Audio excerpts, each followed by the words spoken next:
మీ ఎలాంటి వ్యాపార ప్రకటనలకైనా వెంటనే మా ఛానల్ సంప్రదించండి. అందరికీ నమస్కారం. నేను శిరీష. ప్రస్తుతం మనతో పాటు ఉన్నారు శ్రీ విద్యా ఉపాసకులు శ్రీమతి గీతా కుమార్ గారు. అమ్మతో మాట్లాడతాం. నమస్కారం అమ్మ. శ్రీ గురుభ్యో నమః. శ్రీమాత్రే నమః. నమస్తే అమ్మా. అమ్మ, విశేషంగా చాలా మంది శివాలయానికి వెళ్తూ ఉంటారు. చాలా మందికి కొన్ని డౌట్స్ ఉంటాయి. వెళ్ళేటప్పుడు ఎలా వెళ్ళాలి, అసలు ఎన్ని రోజులు మొక్కుకోవాలి, ప్రదోషకాలం వెళ్ళాలా లేకపోతే బ్రాహ్మీ ముహూర్తంలో వెళ్ళాలని చాలా ఉంటాయి. అలాగే మనం ఫస్ట్ శివాలయం దర్శించినప్పుడు నంది మొక్కుకోవాలంటుంటారు. అసలు వీటన్నిటికీ అసలు ఏ విధంగా పూజ చేయాలి, ఎలా శివుని ఎలా పూజించాలి, కొన్ని దీక్షల్లా కూడా కొన్ని చేస్తుంటారు కదమ్మా, వీటన్నిటి గురించి ఒకసారి తెలియజేయండి. శివాలయంకి వెళ్ళే ముందు రోజు నుండి దీక్ష మొదలవుతుంది. అంటే దీంట్లో 2 రకాలు ఉన్నాయి. దీక్షగా చేసేవాళ్ళు ఉంటారు, 40 days అని మండలకాలం దీక్ష. లేదు, కొంతమంది సోమవారాలు చేసేవాళ్ళు ఉంటారు. ఇక్కడ ఏమైపోతుంది అంటే, మీరు సోమవారాలు చేస్తారా, కంటిన్యూగా 40 days చేస్తారా అనేది ఇక్కడ ఇంపార్టెంట్. దీక్ష మండలకాల దీక్ష వ్యక్తిగతంగా ఉంటుంది. సోమవార దీక్ష చేస్తారా? సోమవార దీక్ష చేసే వాళ్ళకి సోమవారం మాత్రమే బ్రహ్మచర్యం అనేది ఉంటుంది ఖచ్చితంగా. ఈ మండలకాల దీక్ష చేసే వాళ్ళు ఖచ్చితంగా మండలకాల దీక్ష బ్రహ్మచర్యం పాటించాలి. మధుపానం, మాంసాహారం ఇవేవి ఉండకూడదు. మాంసాహారం తినకూడదు, ఇంకా మద్యం సేవించడం ఇవన్నీ ఏది ఉండకూడదు. బ్రహ్మచర్యం పాటించాలి.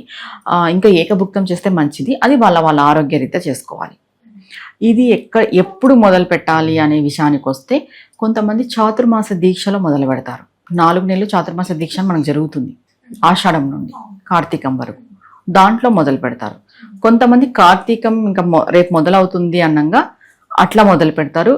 కార్తీకం ఇంకొక 15 రోజుల ముందుగానే మొదలు పెడతారు. అంటే కార్తీకం అయిపోవడానికి 40 రోజులు కరెక్ట్గా వచ్చేలాగా, అలాగే మాఘం అయిపోవడానికి 40 రోజులు కరెక్ట్గా వచ్చేలాగా ఇలా మొదలు పెట్టుకునే వాళ్ళు ఉంటారు.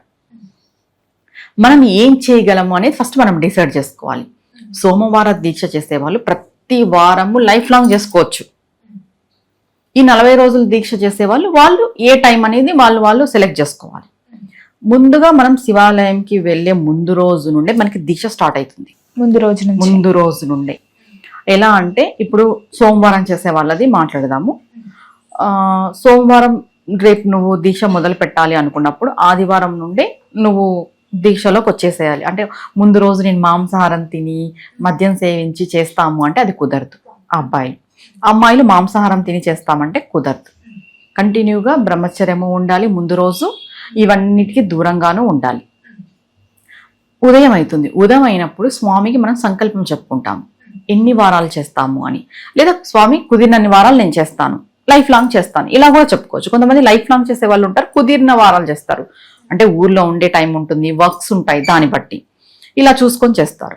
ఇక్కడ ఏమైపోతుంది అంటే, ఉదయాన్నే స్వామికి మనం సంకల్పం చెప్పుకుంటాం. ప్రతి సోమవారము ప్రదోష కాలంలో శివాలయంకి వెళ్ళాలి. సోమవారం చేసేవాళ్ళు, 40 రోజులు దీక్ష చేసేవాళ్ళు ప్రతిరోజు ప్రదోష కాలంలో శివాలయంకి వెళ్ళాలి. సాయంత్రమే ప్రదోష కాలంలోనే శివాలయంకి వెళ్ళాలి. ఇక్కడ ఏమైపోతుందంటే, సోమవారం చేసేవాళ్ళు మౌనవ్రతం పాటించవచ్చు, చాలా మంచిది. ఉపవాస దీక్ష చేయొచ్చు, ఇంకా మంచిది.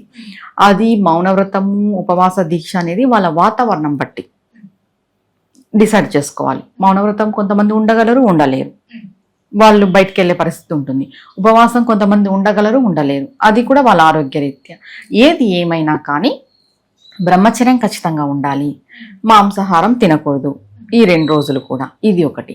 ప్రదోష కాలంలో శివాలయంకి వెళ్ళేటప్పుడు ఒక 1/2 hour ముందే మనం ప్రిపేర్ అవ్వాలి. ఎలా?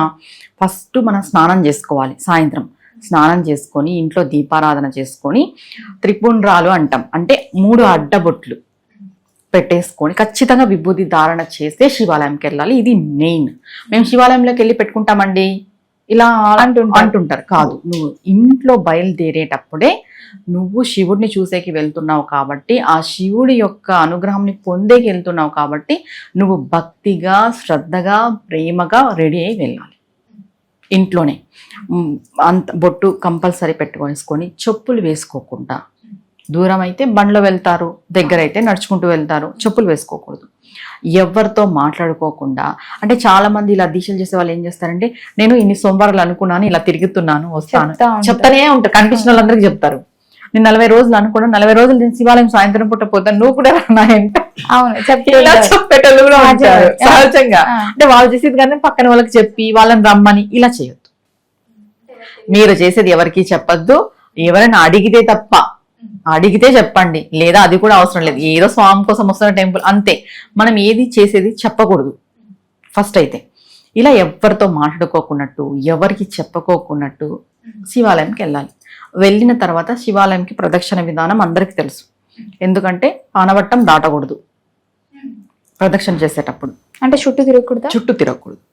అక్కడ చండీశ్వరుడు ఉంటాడు కాబట్టి దాటకూడదు, మానవట్టం దాటకూడదు. Clockwise, anticlockwise ఇలా తిరుగుతారు. అది దాటకూడదు. అది దాటుకోకున్నట్టు ప్రదక్షిణ చేయాలి. శివాలయంలో ప్రదక్షిణ చేసేటప్పుడు మౌనం వహించాలి. శివనామ స్మరణతోనే చేయాలి. శ్రద్ధ భక్తితో చేయాలి.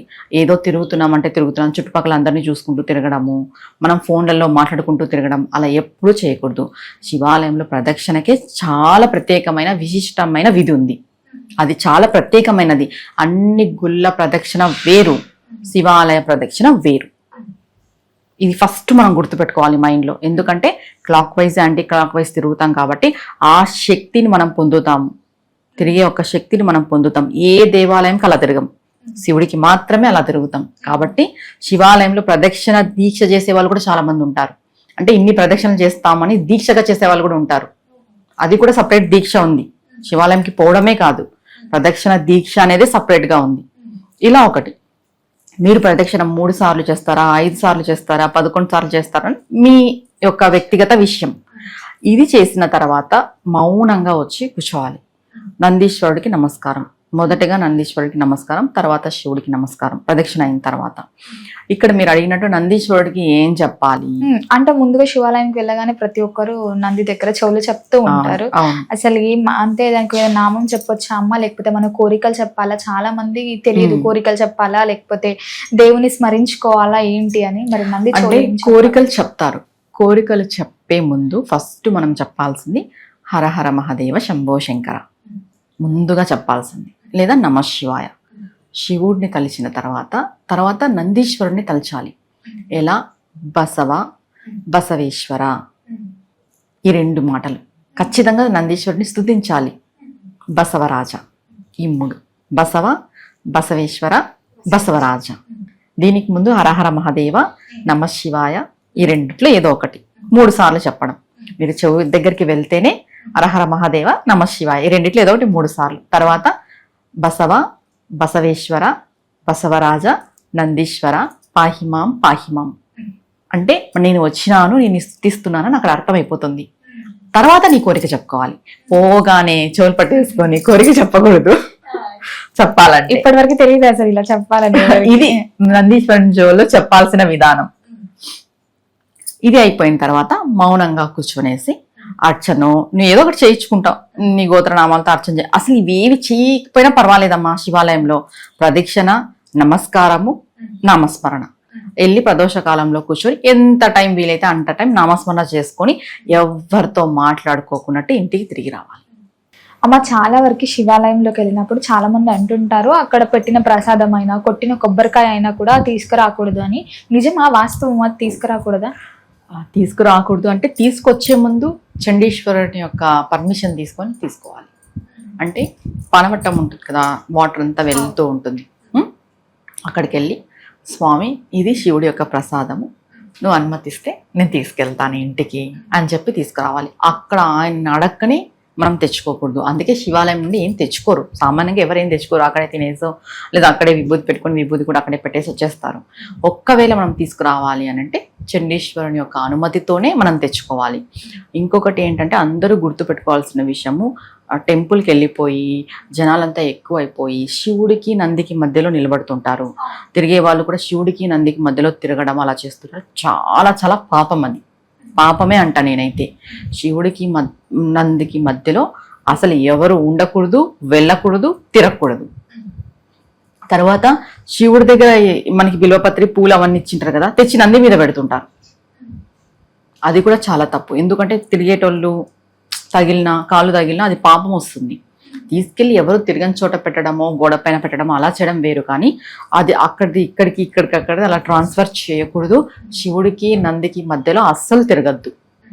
ఇది ప్రతి ఒక్కరు కూడా గుర్తుపెట్టుకోవాల్సిన విషయం. అమ్మ, ఇంతకుముందు దీక్ష గురించి చెప్పారు కాబట్టి ఆడపిల్లలు కూడా ఇలా ఒక 41 days దీక్ష చేయాలంటే మధ్యలో ఆ సైకిల్ అది అంటుముంటూ వస్తుంది కదా, మరి ఎలా అంటారు, ఎలా చేయొచ్చు అంటారు? ఆ 5 days వదులుకొని స్టార్ట్ చేయాలమ్మా. మళ్ళీ ఆ తర్వాత నుంచి మళ్ళీ కౌంట్ వస్తుంది. ఇప్పుడు ఫస్ట్ ఆ 5 days అయిపోయిన వెంటనే మొదలు పెట్టేస్తే మధ్యలో ఆ 5 days గ్యాప్ తీసుకొని మళ్ళీ అక్కడి నుండి టు బి కంటిన్యూ. దానికి ఏం ఇబ్బంది ఏం లేదు, ఎవరైనా చేసుకోవచ్చు. దీక్షగా చేసే వాళ్ళు ఏం చేయాలంటే మ్యారేజ్ అయిన వాళ్ళైతే బ్రహ్మచర్యం పాటిస్తే చాలా చాలా మంచిది. ఎందుకంటే శివుడికి ఒక మండలకాలం చేస్తున్నప్పుడు బ్రహ్మచర్యం పాటించడం, మాంసాహారం తినకపోవడం, ఏకభుక్తం చేయడం, భూశయనం చేయడం, ఈ అబద్ధాలు ఇవన్నీ చెప్పకపోవడం, ఇలాంటివన్నీ మనం సాత్వికంగా, ఎంత సాత్వికంగా ఉంటే అంత దైవానుగ్రహం మనకు కలుగుతుంది, అంత దేవుడికి దగ్గరగా ఉంటాం. మనం ఏదైనా ఒక్కటే అమ్మాయి గుర్తుపెట్టుకోవాల్సింది ఏంటంటే, మనం ఏదైనా ఒక మంచి పని చేస్తున్నాము, మంచి కార్యం చేస్తున్నాము, దేవుడి కార్యం చేస్తున్నాము అంటే ముందుగా మనలో దైవత్వాన్ని నింపుకోవాలి. అది సక్సెస్ కావడానికి ఎప్పుడైతే మనలో మనం దైవత్వాన్ని నింపుకుంటామో మనం దేవుడికి చాలా దగ్గర అవుతాము. మనం ఏదో తాత్కాలికంగా అనుకున్నాము, చేసేసాము, ఏమి పాటించలేము అంటే కుదరదు. పాటించలేనప్పుడు చేయొద్దు, ఒక నమస్కారం పెట్టుకొని వెళ్ళిపో. స్వామి ఏం చెప్పలేదు కదా. కానీ అనుకోని మనం ఏవి పాటించుకోకున్నట్టు చేసి ఇబ్బంది పడేదానికంటే నువ్వు దృఢ సంకల్పంతో నేను నిగ్రహంగా ఉండగలను, అన్ని విధాలుగా ఉండగలను అన్నప్పుడే ఈ దీక్షల జోలికి లేదా రావద్దు. అమ్మ, మరి ఇప్పుడున్న హడావిడి జీవితంలో మేము దీక్షలు చేయలేము, పూజలు చేయలేము అనుకునే వారికి మరి సోమవారం రోజు ఎలాంటి నామం జపిస్తే బాగుంటుంది అంటారు? నమశివాయ అమ్మ. నమశివాయ మంత్రానికి మించిన మంత్రం ఏది లేదు. ఎందుకంటే సృష్టి మొదలైనప్పుడే వచ్చిన మంత్రం అది స్వామిది. నమశివాయ అంటే పంచభూతాలకు సంబంధించిన మంత్రం, పంచలింగాలకు సంబంధించిన మంత్రం. ఆ మంత్రాన్ని మనం నిత్యము పఠిస్తూ ఉండడం వల్ల, స్మరణ చేస్తూ ఉండడం వల్ల పంచభూతాలు కూడా మన ఆధీనంలోకి వస్తాయి. అంటే ఇక్కడ ఆధీనంలోకి వస్తాయంటే మనం ఏదైనా చేసేయచ్చని కాదు, ప్రకృతి మనకి సహకరిస్తుంది. ఇప్పుడు ప్రకృతి వైపరీత్యం అంటాం, అది ఎప్పుడు అంటాము? ప్రకృతి మనకి సహకరించినప్పుడు వైపరీత్యం అంటాం. ఇప్పుడు మనకి ప్రకృతి సహకరిస్తే ఏమైతుంది అంటే మనం ఎక్కడికి వెళ్ళినా విజయం సాధిస్తాం. ప్రకృతి మనకు సహకరించిందని గుర్తు ఏంటంటే మనం ఎక్కడికి వెళ్ళినా ఏ ఇబ్బంది లేకుండా మనం వెళ్ళడము, రాకపోకలు మంచిగా జరగడము, వెళ్ళిన తర్వాత అక్కడ మనకి సక్సెస్ లభించడము, విజయం సాధించడం, ఇవన్నీ ప్రకృతి సహకరించడమే. దేవుడు ఎక్కడో లేడు, ప్రకృతి రూపేణనే ఉండేది దేవుడు. ఇది మనం ఖచ్చితంగా గుర్తుపెట్టుకోవాల్సిన విషయము. దేవుడు అంటే ఏదో గుళ్ళో దేవాలయాల్లో ఉంటాడు, విగ్రహ రూపంగా ఉంటాడు అని మనం అనుకుంటాం కదా, అది ఎంత వాస్తవమో ఆ దైవశక్తి ప్రకృతి రూపంగా ఉంది అనేది అంతే వాస్తవం. ప్రకృతే దైవం. మనకి భగవంతుడు సహకరిస్తున్నాడు అని అంటే కాలం సహకరిస్తుంది అంటాం. కాలం ఈక్వల్ టు ప్రకృతే. ప్రకృతి సహకరించడమే దేవుడు సహకరించడం. అలాంటి దేవుడు ప్రకృతి మనకు సహకరించాలి అని అంటే ముందుగా మనలో దైవత్వాన్ని నింపుకోవాలి. అమ్మ, మొత్తం మీద మాకు తెలియని ఎన్నో మంచి విషయాలు తెలియజేసినందుకు ధన్యవాదాలమ్మా. నమస్తే అమ్మా.